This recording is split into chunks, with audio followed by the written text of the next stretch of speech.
Welcome to the Intentional Success Podcast, where we unpack the top strategies, explore business trends, and drill down into best practices to help your live events production business grow and scale on purpose.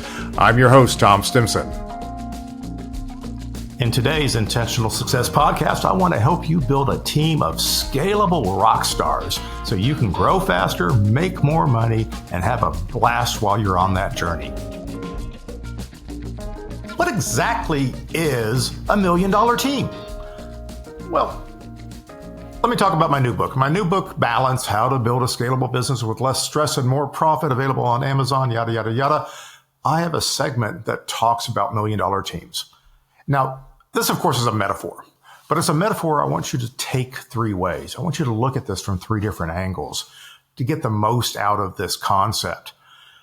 Angle number one is pretty straightforward. If you had $1 million a year in revenue, what's the team you would need to execute it perfectly, make everything work, sleep well at night, make good money? What does that team actually look like? And I know it's hard sometimes because you're stuck on the team that you have, but think about the team you actually need. If you were starting over today with $1 million in revenue, what are the types of people, what are the roles that you would need to hire to make this work for you? Okay, that's a $1 million team, right? Another way of looking at this, if you had $1 million in payroll that you could dedicate to a core group of people who would make your business the best it can be, how would you spend it? Okay. What are the roles? What are the people? You know, if you can spend more money and get better results with that $1 million and you could do it, what would that person look like? The third way to look at this is that whatever your core team is, whatever the people on your team that help you, deliver the vision, plan the business, execute it, sell, make sure that we're doing the right things and we're doing it well, that execution is always excellent. They need to be rock stars. We're looking for rock stars for our business. It's better to invest in somebody who's going to help you be wildly successful than add in workers to fill gaps. If we're adding in workers to fill gaps in our process, or we feel too busy, we don't know how to get work done, that's not $1 million thinking. I want you to start every day with $1 million outlook. In other words, you want to spend more so you can expect more, so you can do more. Now, this all started, I recently had one of my clients call. He's struggling. He's an owner who great at processes. His vision is excellent for the company, but he has added too many people too quickly, and he was trying to make all of his processes and roles complete. He'd drawn this wonderful process map. He knew what the company needed to look like, but he was building ahead of revenue. And as a result, his sales pipeline was neglected. He was getting a lot of noisy projects that he didn't want from less than ideal clients, but that's not why he was calling me. He was calling me because the team, overstaffed as he was underperforming. They were difficult to manage. They were making mistakes. They were whining about being too busy. How could they be too busy? He had twice the people he needed to do the work that they had. He had far outgrown his company to revenue. So the fundamental problem here is that the subpar workers who took too much time for him and his other rock stars to manage made the rock stars less effective, right? Adding people to spread the work around actually had the opposite effect of spreading the work around. It concentrated more work on the supervisors who spent more time managing a team of people who weren't that good, rather than doing the things that they should have been working on, which is focusing on their $1 million roles in that business. So this is not an uncommon problem. I went through a similar process when I was a young manager. Company was growing. We were adding people. We were hiring in anticipation of revenue. We were buying equipment, for next year's jobs, all that sort of stuff, because we were in a huge growth curve. But we had too many small orders and I had too many people and I didn't know it. The small orders were becoming more and more difficult to manage. We were making mistakes. Everybody on I had this giant warehouse team and delivery drivers and techs to go out and set up these small orders. Everyone was assuming that someone else was going to take care of the details. And only by reducing that team and fixing our pricing on smaller orders to reduce the non-ideal work and expecting more out of my supervisors, that's what fixed the problem. We reduced the number of people they had to manage. We raised the profile of what the supervisor was responsible for getting done. It was amazing how much more efficient we became when we took away the noise of excess people who were underperforming. You don't have to have more people than you can manage effectively. It will undermine your systems and processes. It will affect your quality. It'll affect morale. Now, putting this in show site terms, right? Because that's something we understand. If you double the size of the setup crew, it doesn't mean your load-in is going to go any faster. Unless you have extraordinary choreography and planning, multiple supervisors to take small teams, and we're doing this very careful dance of not running over each other, doubling the size of the crew is just going to make it a bigger mess and make it harder to get the work done. You need better crew, not more people. The same applies to your business. In a scalable business, you need half the employees, but they need to be twice as good, which is another idea. That's another $1 million team concept. So one of the mistakes in my example from before, the young owner made is something we've all done, right? We look at a year's worth of work that's coming up instead of what you need to get done in the next 6 weeks. And when you try to solve problems you haven't had time to make yet, you overbuild. So when I asked him the question, I said, hey, look at the work that you have between now and the end of the year, or next 6 weeks, I think is what I said. I said, next 6 weeks, who do you need from your team to make the next 6 weeks go great? I want their name. I want their job. Tell me who it is. He named 5 people. And I said, there you go. There you go. These also happen to be his core team, the people that he started with, the people who have been with us as long as who understand what they're going on. All the problems came from hiring help for those people rather than giving them the opportunity to solve the problems for themselves. So the team you started with, and they're not always the rock stars that you need, but we have to start somewhere. The team you started with has to evolve into leaders and managers instead of just doers. In a small company, we all start as doers. When I was hired to manage a rental operation, I was out there schlepping gear in the warehouse because it needed to be done or it wasn't going to get done properly. But eventually, we've got to create the systems and processes, put the right people in place so that we are not doing the work, we're getting the work done, right? In your core team, you have, each person has probably 2 or 3 superpowers and maybe some lanes that they control. The jobs they need to do every day take priority over occasional jobs like going out and doing a show position, right? This is that theory of hats that you've heard me talk about before. Now, how does this affect, if we're taking our core people off of shows, how does this affect who we need for show positions? Well, we need rock stars in show positions too, but we don't need them every single day. So part of your core team's job is to make sure that we have rock stars in the field. That's a core competency. That's part of their job. If they can't rise to that level of execution, planning, commitment, all the things it takes to put the right execution in the field, then they're probably not going to be your rock stars for much longer. Now, sometimes we have rock stars whose superpowers overlap. Sometimes they overlap in selling, planning, administration, and execution. You have a unicorn. I talk about that in my book as well. There's an example of the guy who's the technical genius. He's the best person to have on show site.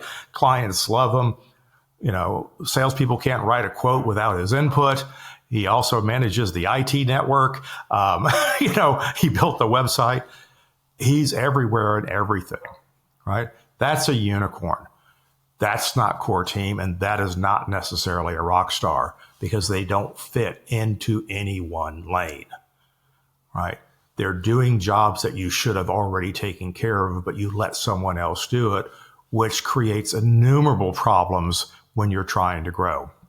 So What happens when you have a unicorn like that and your business doubles or it's 10x? The unicorn can't keep up and you can't find more unicorns. And when you start trying to take something away from a unicorn, you know what? They get upset and they usually quit. So when considering your core team, we need to focus on the inputs rather than the outputs. Our primary output is doing the show. That's the output. That's the end of the day deliverable. The inputs are what's really important, because doing the show is not that hard if you got the inputs correctly. Your core team should be focusing on the inputs. And, the people working on the inputs for your output, they're overhead. This is your core expense, right? They have to drive revenue. They have to maintain the budgets. They have to organize the execution, which is the output. Now, owning equipment, having techs on staff, that's a cost control tactic. And I'm not going to tell you you can't do that. That's part of the balance formula, figuring out how much of output you need to manage on your payroll, on your balance sheet. It's not always necessary. It is always an option. But what often makes it necessary for you is the convenience, the expediency of, I need these resources at the end of my arm. I need to be able to tap people on the shoulder at the last minute. And it also is often driven by poor pricing. If your $1 million team is in place, then your sales pipeline is going to be strong. Your pricing is going to be profitable. Your scope of work is going to be tight. Planning and procurement are working months ahead, so you have time to handle whatever last-minute opportunities present themselves, and they will be as good as the jobs that you planned months ahead. $1 million teams are never too busy to do their jobs.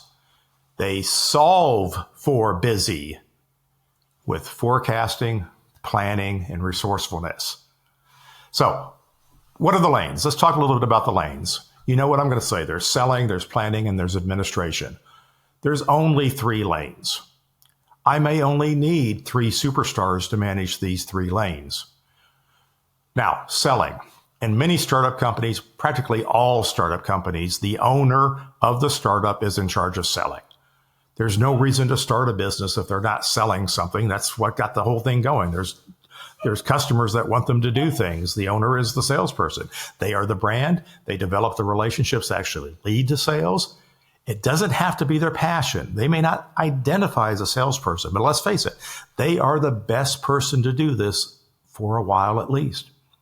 And as demand grows, you're going to need more sales support to write orders, field inquiries, design projects, pitch services, usher projects along. And eventually you need to put energy into marketing, then outreach and business development while you're improving quoting, improving estimating, improving your proposals, closing better deals, filtering prospects more. There's an evolution that goes through here, which changes what the non-superstar, perhaps the owner in the selling role is the non-superstar. We now can identify what the superstars need to do for us. Now, oddly enough, selling is probably the least fast thing. Well, it's the second least fast thing that you grow, because planning is what grows the fastest. The first thing that most owners need to do as they're starting their business, their production rental business, is they add a warehouse manager.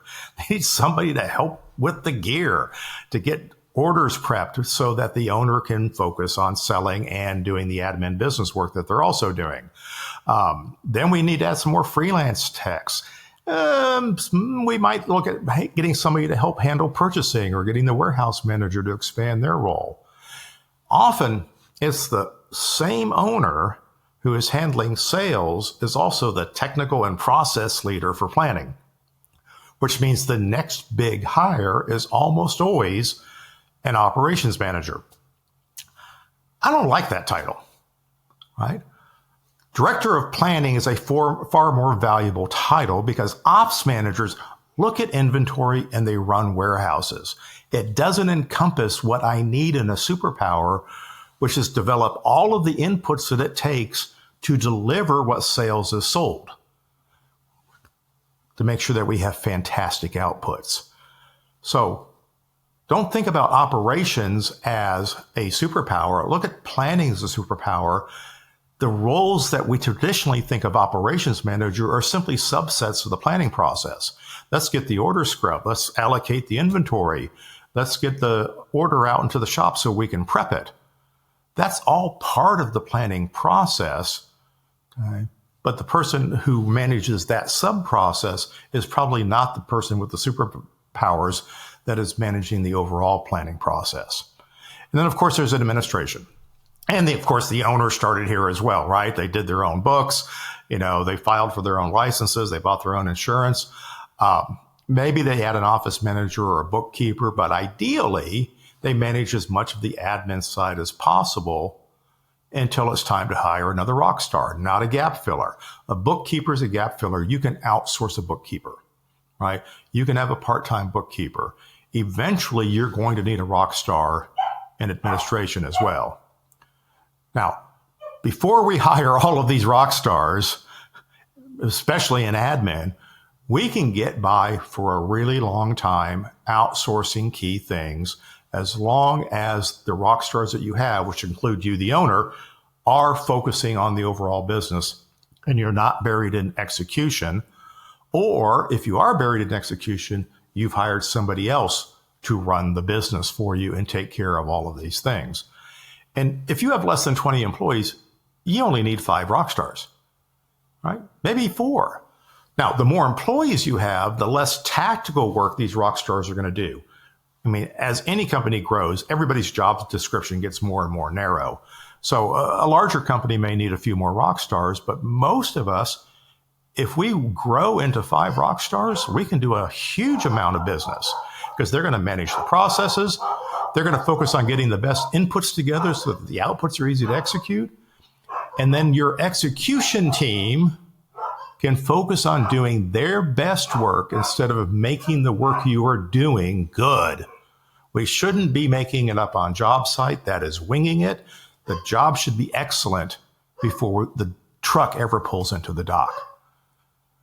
So if you had $1 million a year in revenue, what team would you need? Think 6 weeks at a time. Look 6 weeks ahead. The team you need for the next 6 weeks, whether you're busy or slow, is all the team you need for the entire year. They just need to be better at the jobs. If you had $1 million in payroll, how would you spend it? Look at your total payroll. Can you carve out $1 million to be better? How would you use that money better? And then the final question I want to leave you with is, do you have 5 rock stars? And if you don't, what are you going to do about it? Thanks for listening. If you want to find out more about today's episode, go to trstimson.com/podcast, where you'll find the show notes, related links, and tons of other valuable resources. If you haven't already subscribed to the Intentional Success Podcast, please do so, and I'd greatly appreciate if you would rate and review the show. Also, if you think you might be a good fit to work together or want more information about the Stimson Group, I'd love to hear from you. Visit trstimson.com for more information.